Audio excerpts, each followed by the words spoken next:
Welcome to T20 news. కుటుంబ సమేతంగా సమ్మక్క సారక దేవతలను దర్శించుకున్నారు సీఎం రేవంత్ రెడ్డి. తొలి మొక్కులు చెల్లించుకున్నారు. సీఎం రేవంత్ రెడ్డి బరువు 68 కిలోలు కావడంతో అంత మొత్తంలో బంగారంగా పిలిచే బెల్లాన్ని బరువు తూచి తల్లులకు సమర్పించారు.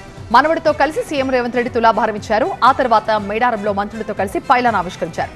ఆధునీకరించిన మేడారం గద్దెల ప్రాంగణాన్ని ఆయన ప్రారంభించారు. మున్సిపల్ ఎన్నికలకు తెలంగాణ కేబినెట్ గ్రీన్ సిగ్నల్ ఇచ్చింది. ఫిబ్రవరి 2వ వారంలో మున్సిపల్ ఎన్నికలను నిర్వహించేందుకు సిద్ధమైంది. రాష్ట్రంలో పదవీ కాలం ముగిసిన 7 కార్పొరేషన్లు 116 మున్సిపాలిటీలకు ఎన్నికలు నిర్వహించాలని నిర్ణయించింది. 2996 వార్డులు డివిజన్లలో ఎన్నికలు జరపాల్సి ఉంది. డెడికేటెడ్ కమిషన్ నివేదిక ప్రకారం రిజర్వేషన్ల ప్రక్రియ కూడా పూర్తయింది. సీఎం రేవంత్ రెడ్డి అధ్యక్షతన మేడారంలో జరిగిన కేబినెట్ సమావేశంలో 18 అంశాలపై చర్చ జరిగింది. తెలంగాణలో మరొకసారి ఎన్నికల వేడి రాజుకుంది. మున్సిపల్ ఎన్నికల నిర్వహణకి ప్రభుత్వం నుంచి క్లియరెన్స్ వచ్చింది. జిల్లాల వారీగా రిజర్వేషన్ల నివేదికని ప్రభుత్వం ఈసీకి సమర్పించింది. అధికారికంగా ఎన్నికల కమిషన్ కి సర్కార్ లేఖ రాసింది. దీంతో కొన్ని రోజుల్లోనే ఎన్నికల స్కెడ్యూల్ విడుదలయ్యే అవకాశం ఉంది. తెలంగాణ సీఎం రేవంత్ రెడ్డి ఇవాళ రాత్రికి దావోస్ వెళ్లనున్నారు. పెట్టుబడుల సాధనే లక్ష్యంగా పారిశ్రామిక దిగ్గజాలతో భేటీ కానున్నారు. AI, semiconductors, life sciences, green energy రంగాలపై ఫోకస్ పెట్టారు. ప్రముఖ కంపెనీల సీఈఓలను కలవనున్నారు. సీఎం వెంట మంత్రులు పొంగులేటి, శ్రీధర్ బాబు వెళ్లనున్నారు. Davos Telangana AI innovation hub ను సీఎం ప్రారంభిస్తారు. ఫిబ్రవరి 1న తిరిగి హైదరాబాద్ చేరుకోనున్నారు. ఏపీ సీఎం చంద్రబాబు దావోస్ లో పర్యటిస్తున్నారు. భారీ పెట్టుబడుల ఆకర్షణ లక్ష్యంగా పలు కీలక సమావేశాలు నిర్వహించబోతున్నారు. 4 రోజుల పర్యటనలో మొత్తం 36 కార్యక్రమాల్లో పాల్గొంటారు. ఐబీఎం, గూగుల్ క్లౌడ్, ఏపీ మొలార్మెక్ సీఈఓలతో భేటీ అవుతారు. స్విట్జర్లాండ్, యుఏఈతో పాటు పలు దేశాల ప్రతినిధులతో సమావేశమవుతారు. భారత రాయబార కార్యాలయం ఆధ్వర్యంలో జ్యూరిక్ లో నిర్వహించే తెలుగు డయాస్పోరాకు ఇవాళ సీఎం చంద్రబాబు హాజరవుతారు. ఈ కార్యక్రమంలో సుమారు 20 దేశాల ప్రవాసాంధ్రులు పాల్గొనున్నారు. ఆ తర్వాత దావోస్ వెళ్లి Tata Sons chairman N Chandrasekaran తో భేటీ కానున్నారు. CII director general Chandrajit Banerjee కూడా దావోస్ వేదికగా సీఎంతో సమావేశమవుతారు. ఖమ్మంలో సిపిఐ జాతీయ కౌన్సిల్ సమావేశాలు జరుగుతున్నాయి. సిపిఐ జాతీయ కార్యదర్శి డి రాజా, వివిధ రాష్ట్రాల నేతలు హాజరు కానున్నారు. పార్టీ బలోపేతం, వివిధ రాష్ట్రాల అసెంబ్లీ ఎన్నికలు, భవిష్యత్ కార్యాచరణపై జాతీయ కౌన్సిల్ చర్చించనుంది. లోటుపాట్లపై చర్చించుకుని కీలక నిర్ణయాలు తీసుకుంటారు. ఇవాళ ఖమ్మం జిల్లా చింతకాని, మధిర మండలాల్లో డిప్యూటీ సీఎం భట్టి పర్యటించనున్నారు. పలు అభివృద్ధి పనులను ప్రారంభించనున్నారు. అనంతరం కాంగ్రెస్ నేతలతో సమావేశం కానున్నారు. మున్సిపల్ ఎన్నికల గెలుపుపై వారితో మాట్లాడనున్నారు. డిప్యూటీ సీఎం పర్యటన సందర్భంగా అధికారులు ఏర్పాట్లు చేస్తున్నారు. సీఎం రేవంత్ రెడ్డిపై మాజీ మంత్రి హరీష్ రావు తీవ్ర స్థాయిలో మండిపడ్డారు. సోనియా ఇచ్చిన సీఎం పదవిని ఎంజాయ్ చేస్తూ రేవంత్ కాంగ్రెస్ కి ద్రోహం చేస్తున్నారని ఆరోపించారు. విపక్షాల దిమ్మలు కూల్చాలంటూ బహిరంగంగా రెచ్చగొట్టిన సీఎంపై పోలీసులు ఎందుకు చర్యలు తీసుకోవడం లేదని హరీష్ రావు ప్రశ్నించారు. సంక్రాంతి పండుగ సెలవులు ముగియడంతో పల్లెసీమకు వెళ్లిన వారు తిరిగి పట్నం బాట పట్టారు. సొంత ఊళ్ల నుంచి హైదరాబాద్ కు తిరిగి వస్తున్న ప్రయాణికులతో హైదరాబాద్ విజయవాడ జాతీయ రహదారిపై భారీ రద్దీ నెలకొంది. పంతంగి టోల్ ప్లాజా దగ్గర వాహనాలు కిలోమీటర్ల మేర బారులు తీరి నెమ్మదిగా కదులుతున్నాయి. వాహనాల సంఖ్య ఒక్కసారిగా పెరగడంతో పాటు చిట్యాల, పెద్దకాపర్తి ప్రాంతాల్లో ఫ్లైఓవర్ నిర్మాణ పనులతో రద్దీ మరింత ఎక్కువైంది. సినీ నిర్మాత బండ్ల గణేష్ తన మొక్కు చెల్లించుకుంటున్నారు. ఆంధ్రప్రదేశ్ ముఖ్యమంత్రి చంద్రబాబుపై మోపిన అభాండాలు, కుట్రపూరిత కేసులు తొలగిపోతే కాలినడకన తిరుమలకు వచ్చి స్వామివారిని దర్శించుకుంటారని గతంలో ఆయన మొక్కుకున్నారట. రంగారెడ్డి జిల్లా షాద్నగర్ శివారులోని జానంపేట వెంకటేశ్వర స్వామి ఆలయంలో ఆయన ప్రత్యేక పూజలు చేశారు. అనంతరం తిరుమలకు కాలినడకన బయలుదేరారు. చంద్రబాబుపై ఉన్న కేసులన్నింటినీ కూడా అత్యున్నత న్యాయస్థానాలు కొట్టివేసిందని బండ్ల గణేష్ తెలిపారు. ఇవాళ బీజేపీ జాతీయ అధ్యక్షుడు ఎన్నిక జరగనుంది. ఆ పార్టీ కేంద్ర కార్యాలయంలో ఇవాళ మధ్యాహ్నం నితిన్ నవీన్ నామినేషన్ వేయనున్నారు. సాయంత్రం 6:30కి బీజేపీ జాతీయ అధ్యక్షుడిపై ప్రకటన చేయనుంది. ప్రధాని నరేంద్ర మోదీ, అమిత్ షా, రాజ్నాథ్ నవీన్ ను ప్రతిపాదించనున్నారు. నితిన్ నవీన్ నామినేషన్ కార్యక్రమానికి ఏపీ, తెలంగాణ బీజేపీ నేతలు హాజరు కానున్నారు. బీజేపీ చరిత్రలో 45 ఏళ్ల వయసులో జాతీయ అధ్యక్షుడిగా ఎన్నికై నితిన్ నవీన్ రికార్డు సృష్టించబోతున్నారు. ఏపీ లిక్కర్ స్కామ్ కేసులో వైసీపీ ఎంపీ మిథున్ రెడ్డికి ఈడీ నోటీసులు జారీ చేసింది. ఈ నెల 23న ఈడీ ఎదుట విచారణకు హాజరు కావాలని నోటీసులు చెప్పింది. ఈ కేసులో ఇప్పటికే విజయసాయిరెడ్డికి ఈడీ నోటీసులు జారీ చేసింది. పశ్చిమ గోదావరి జిల్లా నర్సాపురం కబడ్డీ స్టేడియంలో 5 రోజులుగా జరుగుతున్న జాతీయ స్థాయి కబడ్డీ పోటీలు ముగిశాయి.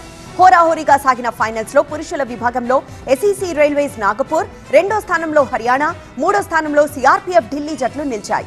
మహిళా విభాగంలో మొదటి స్థానం సిఆర్పీఎఫ్ ఢిల్లీ, రెండో స్థానంలో హిమాచల్ ప్రదేశ్, మూడో స్థానంలో హర్యానా జట్లు నిలిచాయి. విజేతలకు జిల్లా ఎస్పీ నయీం, కాపు కార్పొరేషన్ చైర్మన్ కొత్తపల్లి సుబ్బారాయుడు, పోటీల కన్వీనర్ కొత్తపల్లి జానకిరాం బహుమతులు అందించారు.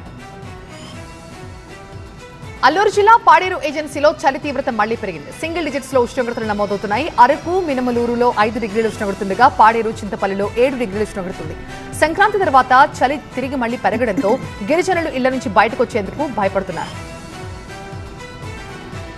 ఎన్టీఆర్ జిల్లా నందిగామను పొగమంచు కమ్మేసింది. హైదరాబాద్, విజయవాడ జాతీయ రహదారిపై వాహనాల రద్దీ పెరిగింది. సంక్రాంతికి వచ్చిన వారు ఇవాళ ఎక్కువగా సొంతూళ్ల నుంచి హైదరాబాద్కు వాహనాల్లో బయలుదేరారు. దట్టంగా పొగమంచు ఉండడంతో సిగ్నల్ లైట్తో నెమ్మదిగా వాహనాలు కదులుతున్నాయి. ఉదయం 10 గంటల వరకు మంచు తెరలు తొలగలేదు. తెలంగాణలో మళ్లీ చలి తీవ్రత పెరిగింది. ఆదిలాబాద్, సంగారెడ్డి, రంగారెడ్డిలో చలి పెరగడంతో ప్రజలు ఇబ్బందులు పడుతున్నారు. ఏపీలోనూ దట్టమైన పొగమంచు అలుముకుంది. గుంటూరు, ఎన్టీఆర్, పల్నాడు జిల్లాలకి ఐఎండీ అలర్ట్ జారీ చేసింది. పొగమంచుతో వాహనదారులు అలర్ట్ గా ఉండాలని సూచించింది. ఢిల్లీని కాలుష్యం పొగమంచు కమ్మేసింది. ఢిల్లీలో అత్యంత ప్రమాదకర స్థాయిలో కాలుష్యం కొనసాగుతోంది. 500 పాయింట్లకు చేరువలో AQI లెవెల్స్ ఉన్నాయి. కాలుష్య తీవ్రత పెరగడంతో విద్యార్థులకు హైబ్రిడ్ క్లాసులను నిర్వహిస్తున్నారు. ఢిల్లీలోకి డీజిల్ వాహనాల రాకపోకలపై నిషేధం అమలు చేస్తున్నారు. కాలుష్యంతో పాటు ఢిల్లీ వాసులను చలి భయపడుతోంది. ఢిల్లీలో కనిష్టంగా 6 డిగ్రీల ఉష్ణోగ్రత నమోదవుతోంది. శ్రీశైలం మల్లన్న దర్శనానికి భక్తులు పోటెత్తారు. రద్దీ విపరీతంగా ఉండడంతో ఇవాళ కూడా ఆర్జిత అభిషేకాలతో పాటు కుంకుమార్చనలు నిలిపివేశారు. స్వామి, అమ్మవార్ల దర్శనానికి 4 గంటల సమయం పడుతోంది. VIP బ్రేక్ దర్శనం టికెట్లున్న వారిని 3 విడతల్లో స్పర్శ దర్శనానికి పంపిస్తున్నారు. శ్రీశైలం మహాక్షేత్రంలో మకర సంక్రాంతి బ్రహ్మోత్సవాలు నిన్నటితో ముగిశాయి. చివరి రోజున బ్రహ్మరాంబ సమేతుడైన మల్లికార్జున స్వామి అశ్వవాహనాధీశులై భక్తులకు దర్శనమిచ్చారు. ఆలయంలో ఉదయం నుంచి అర్చకులు, వేద పండితులు ప్రత్యేక పూజలు నిర్వహించారు. ఉత్సవమూర్తులను అక్క మహాదేవి అలంకరణ మండపంలో అశ్వవాహనంలో ఆవహింపచేశారు. అర్చక స్వాములు వాహన పూజలు నిర్వహించి ప్రత్యేక హారతులిచ్చారు. కరీంనగర్ జిల్లా వేములవాడలో భక్తుల రద్దీ కొనసాగుతోంది. భీమేశ్వరాలయంలో స్వామివారిని దర్శించుకుంటున్నారు. తలనీయాలు కూడా సమర్పించుకుంటున్నారు.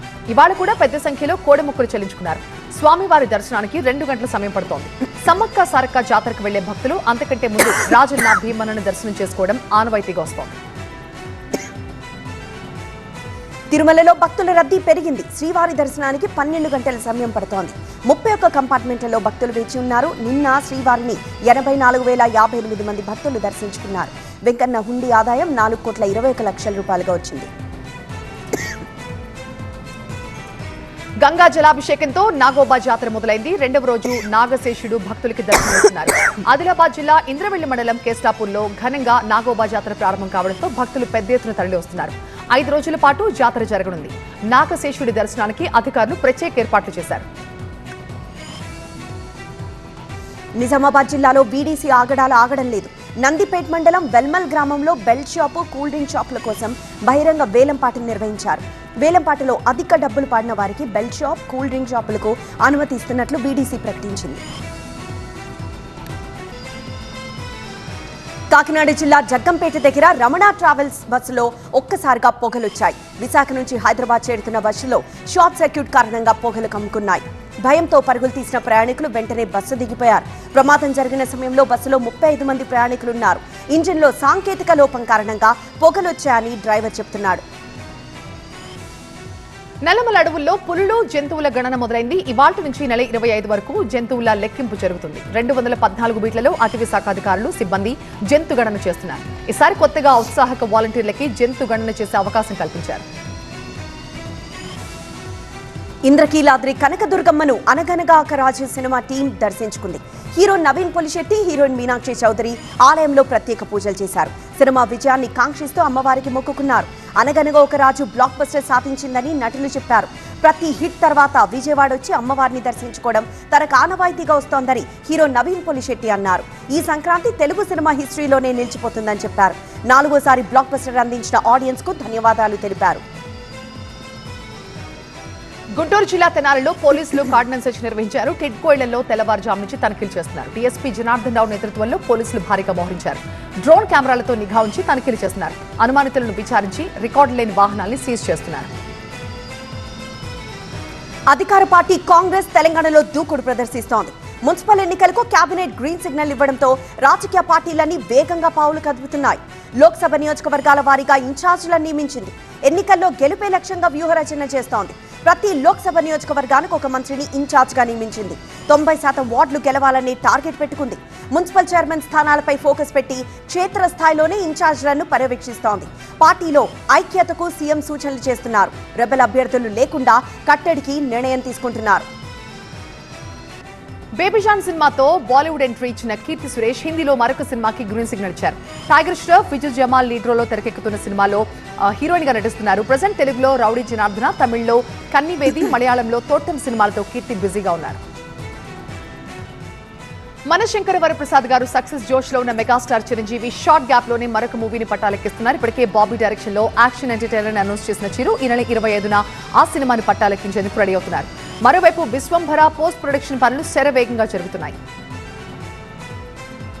జైలర్ 2 షూటింగ్ లో బిజీగా ఉన్న రజనీకాంత్ రీసెంట్ గా నెక్స్ట్ ప్రాజెక్ట్ ను అనౌన్స్ చేశారు.